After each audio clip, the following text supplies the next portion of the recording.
नमोस्तु हे गुरुवर, नमोस्तु हे मुनिवर, नमोस्तु। और आइए गुरुवर के आशीर्वाद से हम और आप शंका समाधान में अपनी शंकाओं का समाधान गुरुवर के मुख से प्राप्त करें। उत्तम शौच धर्म का दिन, गुरु चरणों में यह शंका समाधान अपन प्रारंभ करते हैं। और प्रथम प्रश्न के लिए जहाँ कल अपन छूट गया था समय अभाव के कारण, आज वहीं से शुरू। सुशील जी अजमेरा एक गौ सेवक और ऑर्गेनिक के ऊपर बहुत बड़ा कार्य कर रहे हैं, वो खुद अपनी जुबानी बताएंगे। त्रिवार नमोस्तु गुरुदेव। गुरुदेव, मेरा प्रश्न हमारे सबके प्रिय गुरुदेव आचार्य विद्यासागर जी महाराज साहब से संबंधित है और विषय थोड़ा गंभीर है। कुछ तथ्य और कुछ सत्य के साथ मैं अपनी बात रखना चाहता हूँ, अतः मुझे थोड़ा अधिक समय की आज्ञा दीजिए गुरुदेव, मेरी बात पूरी कर सकूँ। हमारे गुरुदेव की हार्दिक इच्छा थी गाय को राष्ट्रीय पशु घोषित किया जाए। गुरुदेव ने सभी क्षेत्र में बहुत अच्छे कार्य किए। गुरुदेव ने मेरे जीवन की दशा 75 मिनट की एक मुलाकात के बाद बदल दी। बम्बई का वैभवशाली जीवन मैंने छोड़कर और एक छोटे से गांव में रह के मैंने गौपालन शुरू किया। इस बात को लगभग 20-22 साल हो गया। गुरुदेव, ये कोई उपलब्धि नहीं है, सिर्फ मेरे मन में जो आज भी तकलीफ़ है कि बड़े बड़े राजनेता गुरुदेव के पास आते रहे। मैंने कई समुदायों के संतों के बीच में मेरा उठना बैठना हुआ। वहाँ मैंने देखा कि राजनेता आते, उनके चरणों में लोटपोट हो जाते, बोले आप जो बोले हम वो करेंगे। वहाँ से वादा लेकर जाते, फिर भूल जाते। अब हम क्या करें और कैसे करें, क्योंकि राजनीति की दुकान आपके शब्दों में अगर कहूँ तो दिखावट, बनावट और सजावट की है। और ये लोग कहते कुछ है, करते कुछ है, दिखाते कुछ और हैं। और हम गाय को बचाने का जो युद्ध लड़ रहे हैं वो असल में धर्म युद्ध लड़ रहे हैं, लेकिन गाय जो काटी जा रही है वो अर्थ युद्ध के नाम पे काटी जा रही है। तो हम गलत दिशा में अपना युद्ध लड़ रहे हैं। पहले तो हमें गाय का आर्थिक महत्व समाज में स्थापित करना होगा। दूसरी बात यह है कि हमारे देश की संसद में ये प्रस्ताव कभी भी पारित नहीं हो सकता है कि गाय को राष्ट्रीय पशु घोषित किया जाए और जिसके कारण देश में गौ हत्या बंद हो जाए। क्योंकि पिछले दिनों आप लोगों को पता होगा कि भारत सरकार ने एक अध्यादेश पारित किया था जीवित पशु आयात निर्यात का। उसके पीछे उद्देश्य एक ही था कि विदेशियों को अभी हमारा जो गौ मांस का फिनिश गुड्स मिलता है वो फ्रोजन फिनिश गुड्स मिलता है। अब उनको रॉ मटेरियल चाहिए। क्यों? फिनिश गुड्स में उनको मज़ा नहीं आ रहा है। रॉ मटेरियल के रूप में हमारा भारतीय गोवंश उनको चाहिए और वो गाय का चमड़ा, गाय का खून, गाय की हड्डियां और गाय के दांत सब कुछ उसका व्यापार करेंगे और वो वहीं संवर्धन करेंगे। उसके बाद उनको हमारे यहाँ से गौ मांस खरीदने की ज़रूरत नहीं पड़ेगी। लेकिन वो हत्या और हिंसा को बढ़ाने वाला व्यापार है। और मेरा आपसे निवेदन है कि ये भारत की संसद में कभी भी पास नहीं हो सकता है, क्योंकि भारत के नेता विदेशी दबाव में काम करते हैं। और ये हमें धर्म संसद में प्रस्ताव पारित कर, ये अध्यादेश पारित कर पूरे देश में एक जन आंदोलन के रूप में खड़ा करना पड़ेगा। कई वर्षों पूर्व गुरुदेव, कई वर्षों पूर्व हमने जो गौ हत्या के रूप में जो प्रसिद्ध समुदाय है उनके मुस्लिम समुदाय के संगठनों से बात की तो उन्होंने कहा कि हम तुरंत तैयार हैं, बस आप इसको पास कराइए, हमारा समर्थन है। देखिए, आपने जो विषय उठाया है बहुत ही गंभीर और संवेदनशील है और हम सबको इस दिशा में पूरी तत्परता से काम करने की आवश्यकता और अपेक्षा भी। परम पूज्य गुरुदेव का इस विषय पर बहुत गहरा ध्यान था और उन्होंने इसमें काफ़ी समय भी दिया। ये बात भी बिल्कुल सही है कि वर्तमान में हम सरकार के स्तर पर कुछ कर पाने में पूरी तरह समर्थ नहीं दिख रहे। सरकारें अनेक प्रकार की राष्ट्रीय और अंतर्राष्ट्रीय या भीतरी बाहरी दबाव में काम करती हैं। उस दबाव प्रभाव के परिणाम स्वरूप कुछ ऐसी स्थितियां निर्मित हो जाती है जो हमारी पूरी संस्कृति को तहस नहस कर देता है। आपने एक आंदोलन की बात की, आंदोलन करना चाहिए, आप लोग करें। 1999 में मैं जब गुरुदेव के चरणों में नेमावर में था, उससे पहले 1996 से लेकर 99 तक हमने पूरे मध्य प्रदेश में तहलका मचा दिया था। मांस निर्यात निरोध के विरुद्ध, मांस निर्यात के विरुद्ध बड़ी बड़ी रैलियां हुई थी, सागर, ललितपुर और सब जगह। उसका प्रभाव भी बहुत सकारात्मक पड़ा था। मध्य प्रदेश के विधानसभा में देश का पहला अशासकीय संकल्प उसी अभियान की देन थी जो मांस निर्यात के विरुद्ध पास हुआ था। ये सब बहुत गति से चल रहा था और लोगों का इसमें बहुत अच्छा उत्साह भी दिख रहा है। पर जब नेमावर में गुरुदेव से मेरा मिलना हुआ तो उन्होंने एक दिन मुझे अकेले में बुलाकर कहा, आंदोलन करना हम मुनियों का काम नहीं है, हमें अब कोई आंदोलन नहीं करना, गौशालाओं को प्रोत्साहित करते हुए हमें सकारात्मक दिशा में बढ़ना है। फिर उन्होंने एक बात कही कि आंदोलन से क्या होगा, गौ हत्या के विरुद्ध में शंकराचार्यों जैसे बड़े बड़े साधु संतों के नेतृत्व में दिल्ली में कितना बड़ा बड़ा प्रदर्शन हुआ, लाखों लाख लोग आए और उन पर गोलियां चली। तो ये गुरुदेव का ही मेरे लिए निर्देश था। उस दिन का दिन है कि मैंने उसके बाद से एक भी इस प्रकार की किसी भी रैली या अभियान को गति नहीं दी। फिर गौशालाओं के लिए प्रेरणा दी और गौशालाएं चल रही। ये बहुत ही प्रशंसनीय कार्य है कि आप जैसे एक अच्छे उद्योगपति ने अपनी इंडस्ट्री को बंद कर गुरुदेव की प्रेरणा से भारत की संस्कृति को आगे बढ़ाने में अपने आप को लगाया। ये स्वागत है। इनकी लोहे की इंडस्ट्री थी, अशोक जी, लोहे का इनका काम था। क्या बनाते थे? क्षमा चाहता हूँ गुरुदेव, हमारा ग्रेनाइट का काम था। ग्रेनाइट, ग्रेनाइट की खदान और फैक्ट्री सब थी, ग्रेनाइट की खदान भी थी। हाँ, उन सबको बंद करके अभी खेती और गोपालन में लगे हैं और ऑर्गेनिक खेती को बढ़ावा देने के मिशन में देशव्यापी अभियान में लगे हैं। अभी कुछ दिन पहले ये बांग्लादेश तक हो करके आए। अच्छा कार्य। तो मैं इस दृष्टि से कहूँगा कि समाज को अभी ऐसे आंदोलन की रूपरेखा बनाने की आवश्यकता नहीं है। देश की जनता को जागृत होने की ज़रूरत है। गाय को राष्ट्रीय पशु घोषित कर देना मात्र इसका समाधान नहीं है। इसका असल समाधान गोवंश के पालन के प्रति जागरूकता है। गोपालक जागरूक हो जाए तो गो हत्या होगी ही नहीं।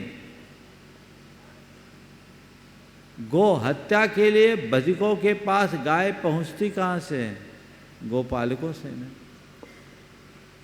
हम उस मूलभूत समस्या को देखें और ऐसी जागरूकता उत्पन्न करें कि लोग इस तरह के कृत्यों के विषय में सोचे ही नहीं। लोगों को गोवंश मिले ही नहीं। लोगों को ये समझाया जाए कि एक गाय जीते जी हमारे काम की है, मरने के बाद भी हमारे काम की है। यहीं डॉक्टर वीरेंद्र आए थे, उन्होंने कहा 8 रुपया लीटर तो आज भी हम गोमूत्र लेते हैं। कम से कम 2 लीटर मूत्र तो गाय का निकल ही आता है। एक गाय तो अपना खर्चा अपने मूत्र से निकाल देती, फिर हत्या क्यों? ये बातें हम समझाएं। गाय की धार्मिक, सांस्कृतिक और आर्थिक उपयोगिता को लोगों तक पहुंचाएं। जब इसे पहुंचाने में हम समर्थ होंगे, गोवंश के प्रति लोगों में जागरूकता आएगी, तो हम इस तरह की समस्याओं से काफ़ी हद तक बच सकेंगे। इसलिए मैं आपसे भी सलाह दूंगा, भावनाओं में आकर कोई बहुत आगे बढ़ने का काम न करे, हम वही काम करें जो हम कर सकते हैं। डॉक्टर साहब भी, डॉक्टर उपेंद्र जी, मृदुला जी सोनी, वे भी अपना प्रश्न कर लें। नमोस्तु गुरुदेव। इच्छामी छुल्लक जी। गुरुदेव, नींद के दौरान क्या बंध होता है? और यदि बंद होता है तो नींद में निर्जरा भी होती होगी, तो नींद कैसी होनी चाहिए? मैं नाक कान गले के साथ में स्लीप एपनिया की भी प्रैक्टिस करता हूँ, और हम हमारे मरीजों को, स्पेशली बच्चों को जो 15 साल तक के हैं, उनको बोलते हैं हम 9 से 10 घंटे की नींद ज़रूरत है, और हमारी उम्र में 7 से 8 घंटे की नींद ज़रूरी है। आप लोग इतना कम सोते हैं, सुबह आपके चेहरा देख के जो स्फूर्ति और जो मोटिवेशन आपके चेहरे से और आपकी कांति से मिलता है, वो हम यदि 2-3 घंटे 4 घंटे सोएं तो सुबह हमारे चेहरे मुरझाए हुए होते हैं या पूरा दिन लुस्त सुस्त हो जाता है। गुरुदेव, नींद जो है वो आगम के अनुसार कैसी होनी चाहिए, और किस गुण स्थान तक नींद रहती है और उसके बाद नहीं होती है, और क्या स्वप्न आपको भी आते हैं? बहुत अच्छा सवाल। देखिए, नींद जीवन की एक आवश्यकता है। जैसे भोजन है वैसे ही नींद भी, और ये एक शरीर की, मन की प्रक्रिया है। इसके बिना हम अपनी शारीरिक और मानसिक दोनों स्थितियों को नहीं संभाल सकते। चूँकि आप चिकित्सक हैं, इसलिए मैं समझता हूँ इस विषय को आप बेहतर समझते हैं, मुझे बोलने की अपेक्षा संभवतः नहीं। लेकिन जो बात है, आपके 4 सवाल, नींद में कर्म बंधता है, निर्जरा होती है, कितना सोना चाहिए, और आपको सपना आता है, यही 4 सवाल। तो देखिए, नींद में बंध होता है। नींद को प्रमाद कहा। नींद में हम जड़ नहीं होते, हम विश्राम करते हैं, पर हमारी चेतना तो बनी रहती है ना। नींद की घड़ी में भी हमारी चेतना बनी रहती है, और हमारा सबकॉन्शियस माइंड पूरा काम करता रहता है। नींद की बात तो जाने दीजिए। मैं आपको और एक गहरी बात बता रहा हूँ। माँ के पेट में पलने वाला जो भ्रूण है ना, पहले दिन से ही कर्म बांधता है। चेतना वहाँ भी है। एक रहस्य की बात बताऊँ आगम की आप लोगों को। आगम में एक बात बताई, स्वर्ग से कोई जीव आया माँ के पेट में। माँ के पेट में आया और अभी पेट में ही है, कुछ अंतर मुहूर्त बीते और वहीं नई आयु बांधा और मर करके जहाँ आया वहीं चला गया, आपको पता भी नहीं चला। स्वर्ग से आया हुआ जीव वापस स्वर्ग चला गया, समझ गए। भवनवासी व्यंतर ज्योतिष देवों में आया, मुहूर्तों में चला गया। 7-8 दिन में सौधन में एहसान स्वर्ग तक चला जाता है, समझ गए। और 7-8 पक्ष में आपके 12वें स्वर्ग तक पहुंच जाते। ये ऐसी व्यवस्था, जहाँ से आया वहीं पहुंच गया, आपको पता ही नहीं लगा। तो माँ के पेट में रहने वाला 7-8 दिन का भ्रूण जब देवायु का बंद कर सकता है, तो नींद में क्या नहीं बनता, समझ गए। तो नींद में कर्म बंधता है, इसमें कोई संशय नहीं। नंबर 1, ठीक।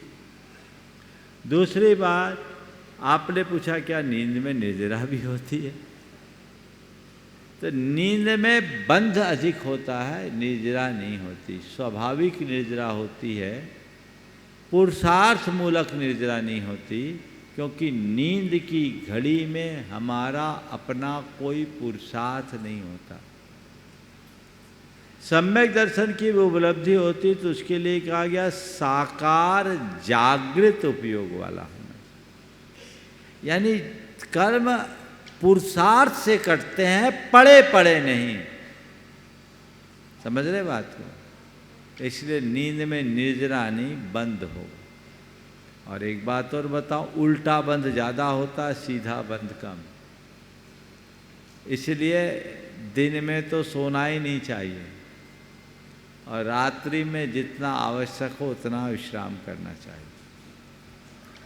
दूसरी बात, जो आप लोग नींद लेते हैं, एक आपकी निद्रा है और एक योग निद्रा है। माइंड को और बॉडी को रिलैक्स करना, ये योग निद्रा कहलाता है। हमारा अनुभव बताता है कि 10 मिनट की योग निद्रा 2 घंटे की नींद को कवर कर लेती है। कभी कभी मैं बहुत थक जाता हूँ, कुछ नहीं करता, थोड़ी देर के लिए आंख बंद कर पैर फैलाकर टिक के बैठ जाता हूँ, रिलैक्सेशन होता है। 10-15 मिनट में ही अपने आप को तरोताज महसूस करने लगता हूँ। ये योग निद्रा। योग निद्रा की अन्य भी कई प्रक्रियाएं। तो हम साधुओं की अधिक नींद नहीं होती, थोड़े नींद में भी हम लोगों का काम चल जाता है। जिसका चित्त ज़्यादा बटा हो और व्यग्र हो, उसे उतने अधिक नींद की ज़रूरत होती है। संत जनों को उतने नींद की ज़रूरत नहीं होती। तीसरी बात, आपने पूछा नींद कौन से गुणस्थान तक आती है? 6ठे गुणस्थान तक नींद ली जाती है बुद्धिपूर्वक, और 6ठे गुणस्थान तक सपना भी आता है। आपने पूछा आपको सपना आता है। सपना है क्या? हमारे रुद्ध और अव्यक्त इच्छाओं का प्रकट रूप,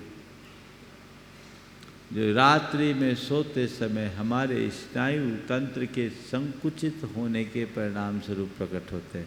मेडिकल साइंस तो यही बोलता है। तो हम लोगों को भी आते, पर हमारे सपने हमारे हिसाब के आते, आपके हिसाब के नहीं आते।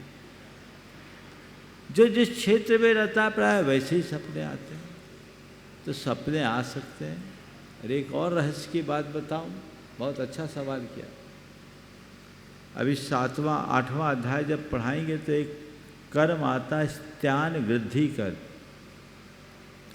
वो एक ऐसा कर्म है जिसमें व्यक्ति नींद में भी वह काम कर लेता है जो जागृत अवस्था में होता है, और उसको पता नहीं नींद में कर लिया। तो वो बहुत प्रगाढ़ नींद में आता है। आप लोगों को भी अनुभव होगा, रात में आपने ही किसी को दरवाज़ा खोला और सवेरे आप ही पूछते भाई साहब कब आए, शायद हुआ होगा।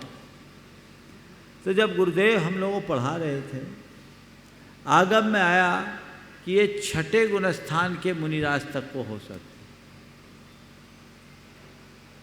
तो हमने गुरुदेव से पूछा, गुरुदेव यदि किसी मुनिराज को ऐसा स्त्यान वृद्धि कर्म का उदय आया और वो रात में आहार को निकल जाए,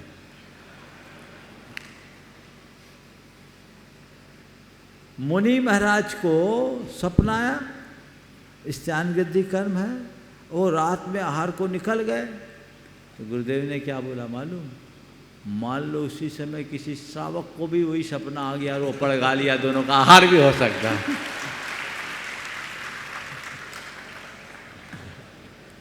तो ये आता है, 6ठे गुणस्थान तक होता है। सपने सबको आते हैं।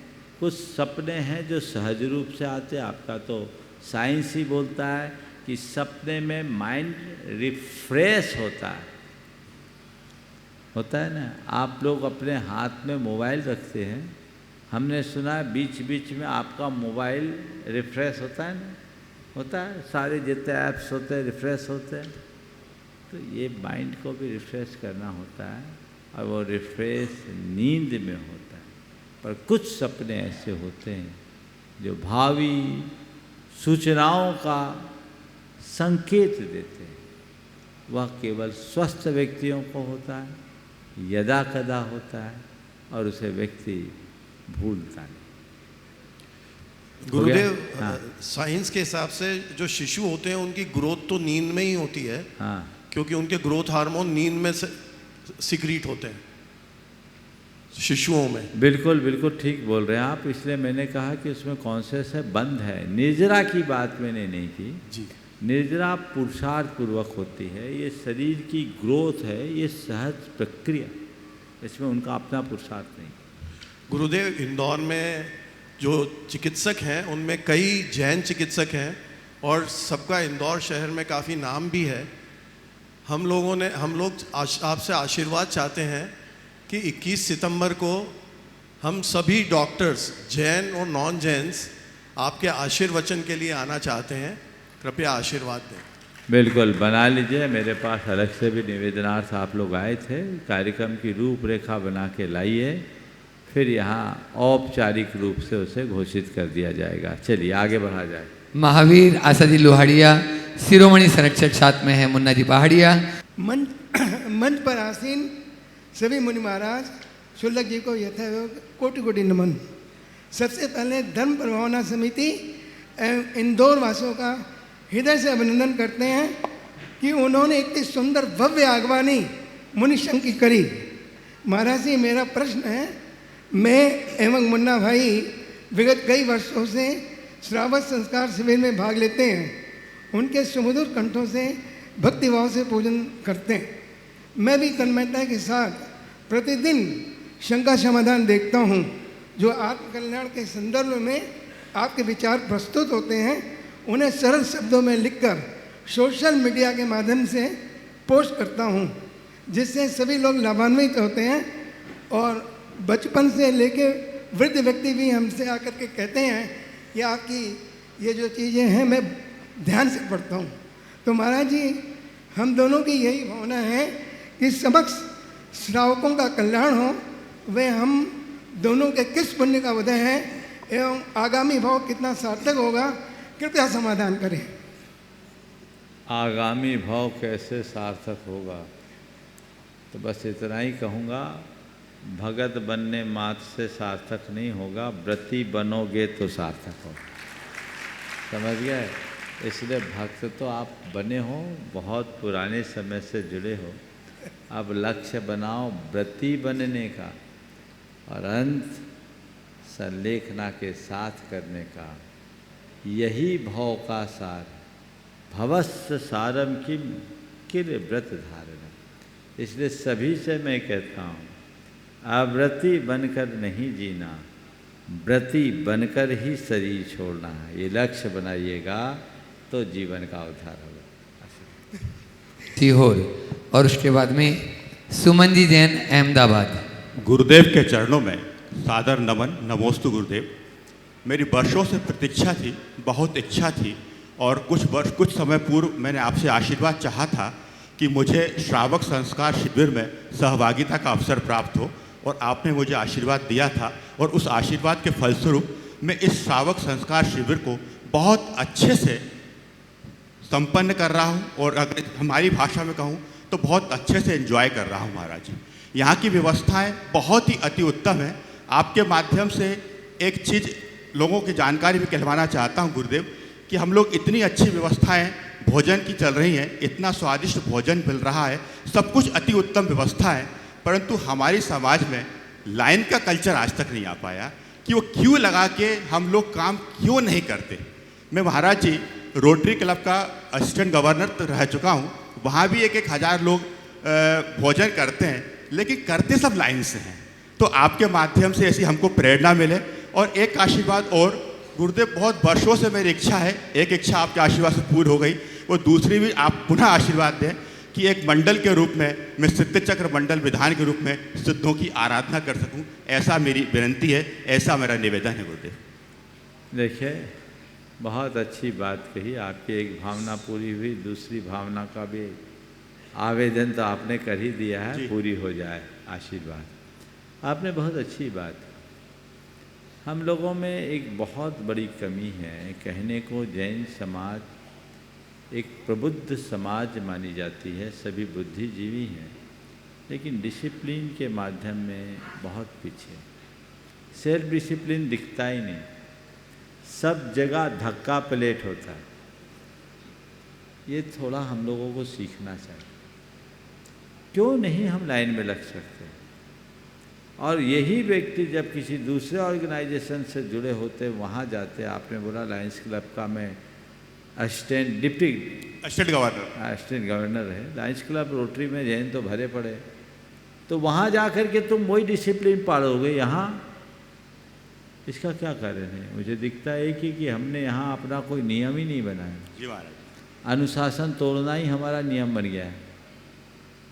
मैं चाहूँगा कल से आप सबको कहना न पड़े।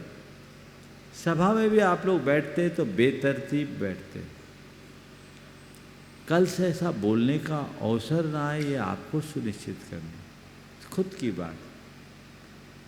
क्यों ना हम लोगों को एक अनुशासन का पाठ पढ़ाएं, उनके बीच एक अच्छी झांकी दिखाएं। यदि ऐसा करते हैं तो उसका सुपरिणाम सुनिश्चित होता है। इसलिए हमें इन बातों पर बहुत गंभीरता से विचार करना चाहिए। आपने बात छोटी कही, लेकिन इसका दूरगामी परिणाम बहुत गहरा है। इसी तरह आपने जब बोला है तो एक बात और जरूरी था, आप मुनि महाराजों को आहार देते हो और किसी के घर आहार होता है, उसके समय जो आहार देने की उत्कंठा में आप लोग जिस तरह की प्रस्तुति करते हो, अगर उसकी वीडियो बनाकर वायरल किया जाए तो कितनी प्रभावना होगी आप लोग तय करना। एक ऐसा व्यक्ति जिसे जैन धर्म का कोई परिचय नहीं है, उसके ऊपर उसका क्या असर पड़ेगा आप सोचिए। क्या वहाँ हम थोड़ा सा अनुशासन, थोड़ा धैर्य और संयम का परिचय नहीं दे सकते? सब जगह आज से जितने लोग यहाँ बैठे हैं और देश भर में जो लोग सुन रहे हैं, ये इस बात के लिए संकल्पित हो जाए कि मुझे सेल्फ डिसिप्लिन का पालन करना है और कहीं भी जाएं खींचातानी धक्का मुक्की से बचना है। थोड़ा धैर्य रखें तो बहुत अच्छा होगा। उसमें महाराज जी समय भी बहुत बचता है। बहुत सुंदर। सुमन जी जैन अहमदाबाद, और उसके बाद में तैयार रहेंगे पंडित निर्मल जी जैन विदिशा। मेरे और मेरे परिवार की ओर से त्रिवार नमोस्तु नमोस्तु नमोस्तु और छुल्लक जी को इच्छा में। महाराज जी, ऐसे तो भावना योग से मैं कोरोना से जुड़ी हुई हूँ। कोरोना में मेरे बेटा और मेरे पति को बहुत तकलीफ हो गई थी, पर बेटा तो कोरोना से भावना योग से करता हुआ दवाई खाते खाते घर पे ठीक हो गया, लेकिन पति की स्वास्थ्य दिन पे दिन बिगड़ने लगा। 700 डायबिटीज़ हो गई, डॉक्टर के पास ले गए, डॉक्टर ने भी ना पार दिया। लेकिन अहमदाबाद से हम 80 किलोमीटर दूर बीरमगाम लेके गए, वहाँ पर डॉक्टर ने तो भर्ती कर लिया, फिर डॉक्टर बोले कोई चांस नहीं लग रहा है। लेकिन मैं उनके साथ में ही रही, वो आईसीयू में थे तब भी मैंने डॉक्टर से विनती करी और मैं आईसीयू में ही साथ में रही। भक्तंबर का 45वां काब एवं भावना योग उनके सिर पे हाथ रख रख के मैं करती रही, उससे उनको बहुत जल्दी रिकवरी आई। वो एक दिन ऐसा 3 दिन के बाद फिर ऑक्सीजन एकदम गिर गया, डॉक्टर ने बिल्कुल ना पार दिया। फिर बोला मेरे को आईसीयू में जाने दो डॉक्टर साहब, हम उनको देख लेंगे। बोले आपको कुछ हो जाएगा, मेरे को कुछ नहीं होगा। फिर मैं फिर से गई, 45वां काप पड़ा और भावना एक किया, उनके सिर पे हाथ रख के उनको रिकवरी फिर वापस आने लगी। 4-5 दिन के बाद उनको छुट्टी मिल गई, घर पर लेके आ गए, पर स्वास्थ्य बहुत ख़राब हो रहा था। इसके बाद में हमको बहुत अटूट सिद्ध हो गई कि बेटा और पति दोनों को मैंने बचाया कोरोना से। फिर इसके बाद 2022 20 जुलाई ऐसी आई कि रात को उनको स्वास्थ्य बिगड़ा। 2 साल के बाद स्वास्थ्य बिगड़ा, रात को उनको तबीयत खराब हुई। उन्होंने खुद अपने हाथ मोबाइल खोला, भक्तंबर पाठ किया, इसके बाद भावना ये किया, पर मेरे को जगाया कि मेरी तबीयत ठीक नहीं लग रही, घबराहट हो रही है मेरे को। मैं उठी, मैंने बेटा को जगाया, मैंने कि बेटा गाड़ी निकाल, पापा को दवा खाने ले जाना है। उनने ना बोला, फिर भी मेरा मन नहीं माना था, मैं दवा खाने लगी। भावना ये खुद करके उनने अपने आप से किया। दवा खाने लेके गए, 4 सवा 4 बजे दवा खाने पहुँचे। इसके बाद ऑक्सीजन पर उन्होंने डॉक्टर ने रखा और ख़त्म हो गए। बस इसके बाद हमको इतने तबीयत, मेरा स्वास्थ्य बिगड़ने लगा, इतना स्वास्थ्य बिगड़ने लगा, 2-3 महीना बहुत तकलीफ हुई मेरे को। इसके बाद बच्चों ने, रिश्तेदारों ने, सबने बोला कि भावना योग से जुड़ो तुम। फिर मैं दोनों टाइम भावना योग करने लगी। भावना योग से मेरे को बहुत अच्छी रिकवरी आई। और इसके बाद मैं सुबह तो चलते फिरते मोबाइल में कर लेती, रसोड़ा में काम करते करते भावना योग करती हूँ, पर शाम को कंटिन्यूज बैठ के भावना योग करती। मेरे को बहुत स्वास्थ्य ठीक है।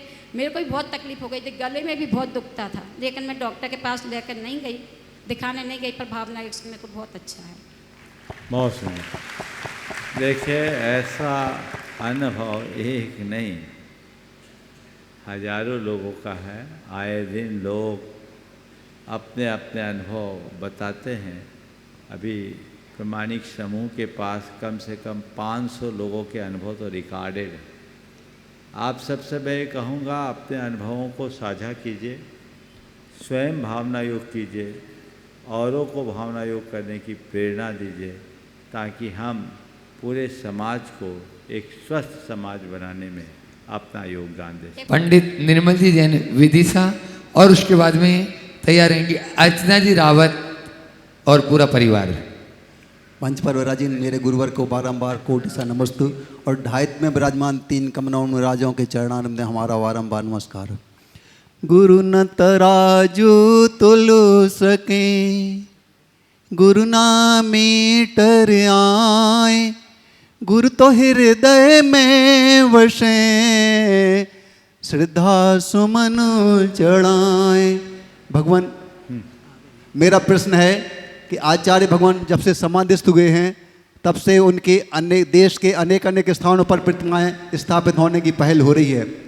इसमें मैं आपसे निवेदन करता हूं कि हम सबको आपका मंतव्य क्या है और हम सबको इस मामले में किस मार्ग से प्रेरणा दे सकते हैं। नमोस्तु भगवान, नमोस्तु भगवान, नमोस्तु भगवान। देखिए, आचार्य महाराज का इतना प्रताप है कि उनके नाम पर हम जो करें सब कम। आचार्य महाराज के नाम की मूर्ति विराजना तो बहुत छोटी सी बात है, उनके नाम का बृहत्तम मंदिर भी बनाया जा सकता है। मेरे सामने ये प्रस्ताव उसी समय आया था जिस समय गुरुदेव की समाधि हुई। मन तो करता था कि ऐसा कर लिया जाए, लेकिन तभी गुरुदेव की छवि आंखों के सामने उभरती, और गुरुदेव ने अनेक बार कहा है कि किसी भी मुनि या आचार्य की हूबहू आकृति नहीं बनानी चाहिए, उनकी मूर्ति प्रतिष्ठित नहीं करनी चाहिए। वो कहते थे कि गाल धसे, आँखों में झुर्रियाँ पड़ी, गड्ढे पड़े, बिल्कुल नहीं। बनाए तो समचतुरस्र संस्थान जैसे भगवान की मूर्ति हो। और वो कहते थे कि इतने सालों में इतने महान महान आचार्य हुए, इक्का दुक्का प्रतिमाएं, और इस तरह से आचार्यों और मुनियों की प्रतिमाएं बनने लगेगी तो परंपरा दूषित हो सकती है, फिर भगवान गौण हो जाएंगे। पर चूंकि आचार्य महाराज का मामला है तो वो तो हमारे भगवान है, हमारा भी मन तो करता है कि उनकी मूर्ति स्थापित हो जाए, लेकिन मन करता है, अंदर का मन बोलता है गुरु की उपेक्षा, आज्ञा की अवहेलना कर, उनके विचारों को गौण कर उनकी मूर्ति को साकार करना उचित नहीं। तब मैंने लोगों से कहा था कि हम लोग कुंडलपुर पहुंच रहे हैं, इस विषय में संघ में चर्चा करने के बाद ही मैं कुछ बता पाऊंगा। इस मंच पे भी ये सवाल आया था और मैंने सार्वजनिक रूप से भी यही कहा था कि कुंडलपुर पहुंच रहे हैं, हम लोग सब एकत्रित होंगे और इस पर विचार मंथन करने के बाद जो पूरे संघ का विचार होगा वही मेरा विचार होगा। पर संयोगतः कुंडलपुर में हम लोग जितने दिन रहे 20-25 दिन, इस विषय पर कोई चर्चा ही नहीं हो पाई। इतनी भीड़ भाड़ की कोई चर्चा ही नहीं हुई, इसलिए बात मन की मन में रह गई। इसलिए मैं तो इस विषय में एक ही राय रखता हूँ कि इस पर बहुत गंभीरता और व्यापकता से विचार करना चाहिए और एक राय एक मत से कार्य करना चाहिए। यदि संघ की राय हो तो समाज तो तैयार बैठी है, हर गांव में गुरुदेव का मंदिर बन सकता है, लेकिन ऐसी राय के पूर्व मंथन जरूरी है। सबकी एक राय होनी चाहिए। गुरुदेव ने ज्ञान सागर जी महाराज की मूर्ति बनकर आई थी, स्थापित नहीं होने दिया, और तब उन्होंने कहा था ये उचित नहीं, समझ गए। तो ये चीज़ें तब से है, हम लोग तो बहुत पुराने समय से संघ में रहे। अनेक बार उन्होंने स्वाध्याय के समय में भी ये बात कही है, बल्कि बड़ी स्पष्टता के साथ कही है। तो वो सब बातें हम लोगों के जहन में हैं। इस वजह से अभी तक हमने किसी को प्रोत्साहित नहीं किया, और अंदर की बात करूं तो किसी को मना भी नहीं किया। मना नहीं किया, भैया तुम जानो, हम मना क्यों करें। लेकिन हमने अभी तक किसी को कहा नहीं, और आप हमसे आशीर्वाद लेने आओगे तो हम कहेंगे भी नहीं, और आप करोगे तो हम मना करेंगे भी नहीं। हम क्यों नहीं कहेंगे? क्योंकि गुरुदेव ने इस पर अपनी असम्मति रखी। अब इस पर यदि संघ की सम्मति बन जाए तो जिस दिन संघ की सम्मति बनेगी उस दिन मैं चाहूँगा सबसे पहले उसकी शुरुआत मुझसे हो। लेकिन हमें किसी भी कार्य को केवल भावनात्मक रूप से सोचकर नहीं करना, उसे बहुत व्यापकता से करना चाहिए और उसके दूरगामी परिणामों पर भी विचार करना चाहिए, तभी सही सुपरिणाम आएगा। नमस्ते महाराज। अन्य प्रश्नों का उत्तर और मिलेगा, लेकिन पहले माइक दे रहा हूँ अभय भैया जी को। अभय भैया जी अपनी बात। आज हमारे धर्म प्रमाण समिति के और शिविर के मुख्य निर्देशक आदरणीय बाल ब्रह्मचारी अशोक भैया जी, जिनका आज जन्मदिन है, मैं चाहूँगा ताली बजा के उनको सम्मान करें। और आज इनके परिवार गुणायतन से संस्थापक सदस्य के रूप में जुड़ने का सौभाग्य प्राप्त किया है। मैं सम्मान से आमंत्रित करूंगा श्रीमती शशि जी, प्रकाश चंद जी, श्रीमती कल्पना जी, डॉक्टर रविंद्र कुमार जी, श्रीमती पूर्वी, राहुल जी, श्रीमती राशि जी, रत्नेश जी, श्रीमती प्रियंका जी, सचिन जी, सम्यक जी, दिव्यम जी, समृद्धि जी, पारस छाया परिवार, लिधौरा, मुंबई, पृथ्वीपुर, ये सभी आएँ और परम पूज्य मुनिवर के श्री वंदना करते गुरुवंदना का सौभाग्य प्राप्त करेंगे। और इनके सम्मान के लिए मैं आमंत्रित करूँगा हमारे जैन समाज के गौरव भामाशाह अशोक जी, सुशीला जी पाटनी, साथ में विकास जी, संगीता जी, जेएमबी परिवार इंदौर, हमारे सम्मानी इस परिवार का सम्मान करेंगे। और आज इस परिवार ने महाराज श्री के साहित्य को जन जन तक पहुंचाने के लिए अपनी ओर से 51,000 रुपये की राशि प्रदान की है। ऐसे परिवार के लिए मैं चाहूँगा जोरदार ताली बजाकर सम्मान करें। और मैं आदरणीय अशोक भैया जी से भी चाहूँगा इस परिवार के साथ ये सम्मान ग्रहण करने के लिए आइए। अशोक जी, सुशीला जी पाटनी, श्रीमान विकास जी, संगीता जी, जेएमबी परिवार इंदौर, किशनगढ़, श्रीमान संरक्षक आए।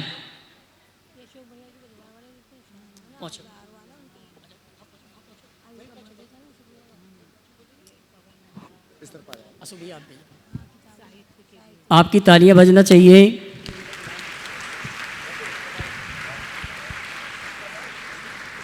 तालियां बहुत कम बज रही हैं।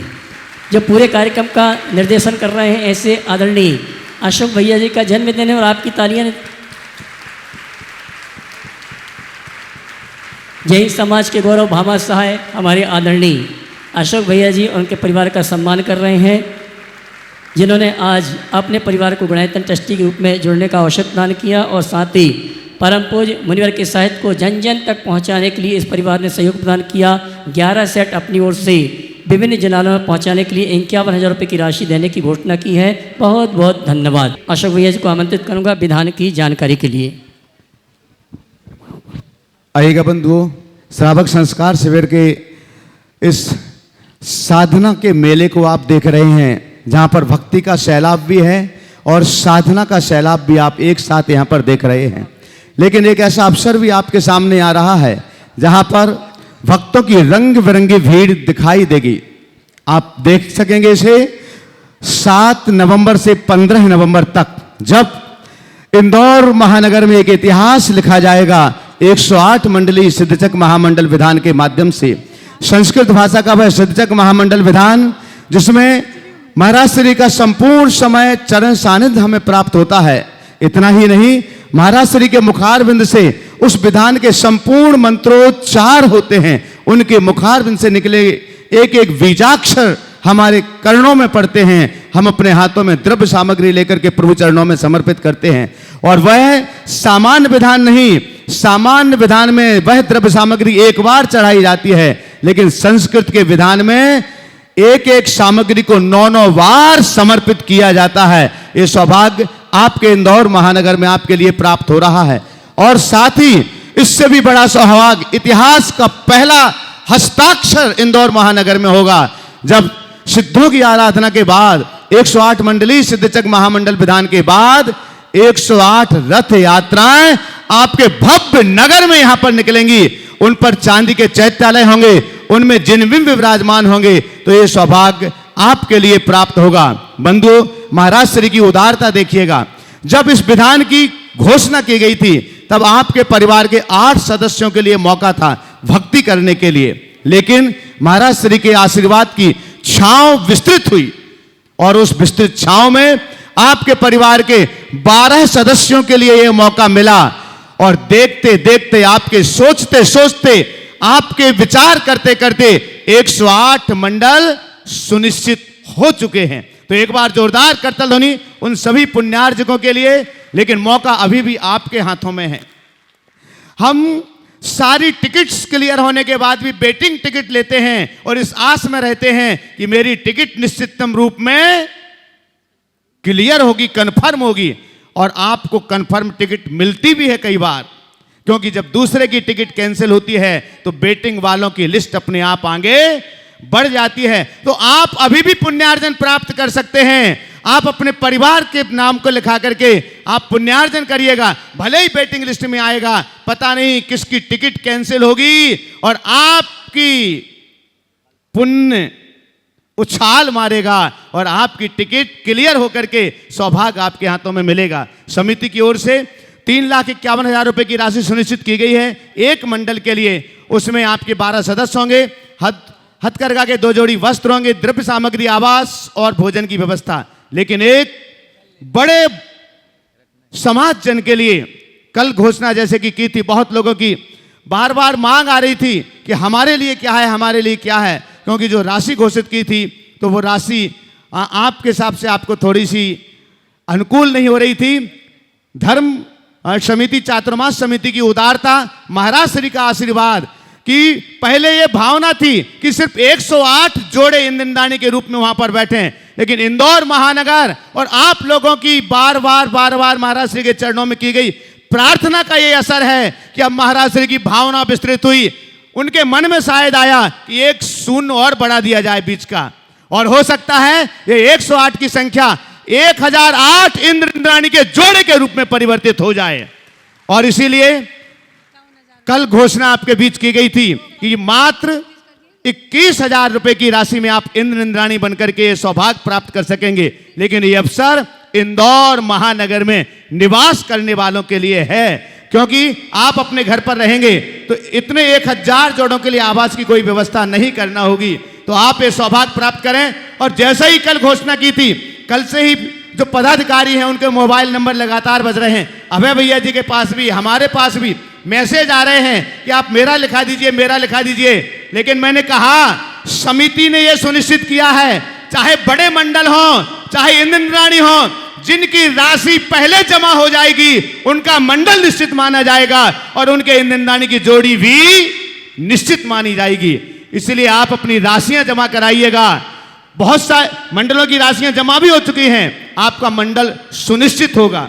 अकेले नाम लिखने से आपका मंडल सुनिश्चित नहीं माना जाएगा। मेरा फिर से अनुरोध है, और जो इंद्रदानी के रूप में अपनी सहभागिता देना चाहते हैं, 21,000 रुपये की मात्र राशि है, जिसमें आपको वस्त्र, भोजन, द्रव्य सामग्री की व्यवस्था समिति की ओर से दी जाएगी। और लगातार कार्यकर्ता कार्यालय में कार्य कर रहे हैं, आप वहां पहुंचें, अपनी रसीद कटाएं और अपना नामांकन करिएगा, ताकि उस दृश्य के जो इतिहास का पहला दृश्य है, जिसका हस्ताक्षर इंदौर महानगर में होने वाला है, उसके आप दर्शक नहीं बने, उसके आप साक्षी नहीं बने, आप उसके सहभागी बने और उसका एक हिस्सा बन करके आप भी कह सकें गौरव के साथ कि एक ऐसा विधान हुआ था जिसके विधान के बाद 108 रथ यात्राएं निकली थी और उसका साक्षी, उसका सहभागी मैं स्वयं हूं। तो आइएगा बंधु, आज पुनः आपके बीच घोषणा कर रहा हूं 21,000 रुपए की राशि में आप इंद्रदानी के रूप में। और महाराज श्री ने जैसे कल कहा था, जिनके इंद्र हैं इंद्राणी सहित आना, ऐसे नहीं कि देवरानी जिठानी 2 जोड़ी बना करके आ जाओ। पहला मौका, पहला सौभाग्य उन्हीं के हाथों में है। और एकल के लिए भी कल से लोग आ रहे हैं, क्या व्यवस्था होगी उसके लिए महाराज श्री के चरणों में मैं निवेदन करता हूं कि एकल के लिए भी महाराज श्री कोई आशीर्वाद प्रदान कर दें। देखो, इसमें 2 काम कर लिया जाए। बाहर वाले जिनकी आवास की व्यवस्था हो उनको भी स्थान देना चाहिए। आपके पास आवास नहीं है, कोई बात नहीं, आप अपने आवास की व्यवस्था कर ले और आ जाएं, और ये व्यवस्था उनको देना चाहिए, मना किसी को नहीं करना चाहिए। और व्यवस्थाएं ऑनलाइन व्यवस्था कर दीजिए, सब हो जाएगा। और आखिरी सवाल के लिए अशोक जी पाटने। अशोक जी, हाँ चलेगा प्रश्न। महाराज श्री का आशीर्वाद आपको पुनः मिला है। बाहर वाले जो हैं, इंदौर महानगर से बाहर वाले हैं, उनके लिए भी संगीता जी जो शिरोमणि संरक्षक, उनके लिए भी इंद्रदानी की सुविधा दी है, लेकिन आवास व्यवस्था उनको स्वयं करना होगी। इसके बाद नमोस्तु महाराज श्री। इच्छा में चुलक जी, महाराज श्री आज सोच धर्म है, तो प्राप्त को पर्याप्त मानना, क्या यह सोच धर्म की सही व्याख्या है? बहुत अच्छा सवाल। प्राप्त को पर्याप्त मानना, मैं कहूँगा सोच धर्म का वास्तविक परिणाम है। लेकिन प्राप्त को पर्याप्त मानने का अर्थ थोड़ा अच्छे से समझना। प्राप्त को पर्याप्त मानना यानी जितना है सफिशिएंट है, अब हमको कुछ नहीं करना, हाथ पर हाथ धर करके बैठ जाओ, ये उसकी अधूरी व्याख्या। प्राप्त को पर्याप्त मानने की व्याख्या एक युवा के लिए ये है कि प्रयास करो, पूरा करो, रिजल्ट जो आए उसे पर्याप्त मानो। ग्रोथ होगी, कर्म करो, पर फल को लेकर परेशान मत हो। आज कोई अच्छा युवा उद्यमी है, अगर उसको हम ऐसा कह दें कि भैया प्राप्त को पर्याप्त मानो, तो विकास रुक जाएगा। ग्रोथ रुकेगी तो इकोनॉमी भी खराब होगी। और एक व्यक्ति यदि कोई कारोबारी अपना कारोबार करता, उद्योग चलाता है, तो मेरा मानना है वह केवल खुद के लिए पैसा नहीं कमाता, उसके इस उपक्रम से देश भी आगे बढ़ता है, लोगों को रोजगार के अवसर उपलब्ध होते हैं। इसलिए इस बात की हमें व्यापक व्याख्या करनी चाहिए। प्राप्त को पर्याप्त न मानने के कारण टेंशन है। हमेशा एक बात सोच करके चले कि मेरे हाथ में एफर्ट है, रिजल्ट नहीं, तो ये अपने आप ठीक है, जो आ गया सो ठीक है। पर हाथ धर करके बैठना किसी भी प्रगतिशील व्यक्ति के लिए उचित नहीं होगा।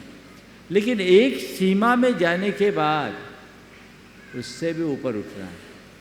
प्राप्त को पर्याप्त मानना ही पर्याप्त नहीं, प्राप्त का परित्याग करना ही पर्याप्त है। सब त्यागो, कल्याण उसमें होगा। इसलिए भूमिका अनुरूप कार्य करना चाहिए, तभी काम हो सकता है। उन लोगों को दे दो। हाँ बोलिए आप। अर्चना जी रावत थोड़ा नमोस्तु स्पीड से महाराज जी, सीधे नमो- प्रश्न बोले। हाँ सीधे प्रश्न। मुस्कुराकर आप किसी को भी अपना दोस्त बना सकते हैं और हंसकर दुश्मन। फिर भी महाराज जी सब लोग मुस्कुराने की जगह हंसते क्यों हैं किसी पर भी? मुस्कुराकर आप सबको अपना दोस्त दोस्त बना सकते हैं और हंस कर के दुश्मन। आपने बोला कि लोग हंसते क्यों हैं? क्योंकि लोग फंसते हैं और फंसाने में आनंदित होते हैं। समझ गए? काश हम जीवन की सच्चाई को समझे। एक विचारक ने बहुत अच्छी बात कही है, हम किसी के साथ जी चाहे हंसे पर किसी पर कभी ना हंसे। किसी के साथ हंसना अच्छाई है और किसी पर हंसना बुराई। हम अपने जीवन में इसी अच्छाई को उद्घाटित करें इस भाव के साथ, जैसे अभी भैया जी ने आप सबको आगामी अष्टानिका में सिद्ध चक्र महामंडल के विधान के संदर्भ में जानकारियाँ दी। विधान में आम जन भागीदारी ले सके इसलिए व्यवस्था दी गई। ये मौका है पूरे इंदौर के निवासियों का कि ऐसा कोई घर न बचे जो सिद्ध चक्र विधान में अपनी सहभागिता न दे पाए। राशि महत्वपूर्ण नहीं है, ये व्यवस्था है, उसमें तुम्हारा द्रव्य लगना चाहिए और जब तुम्हारा द्रव्य लगेगा तभी तुम्हें उसका लाभ भी होगा। इसलिए कोई वंचित न रहे, सभी अपना मन बनाएं और इसका पूर्ण लाभ लेकर अपने जीवन का उद्धार करें इस भाव के साथ। यहीं पर विराम। बोलिए परम पूज्य आचार्य गुरुवर श्री विद्यासागर।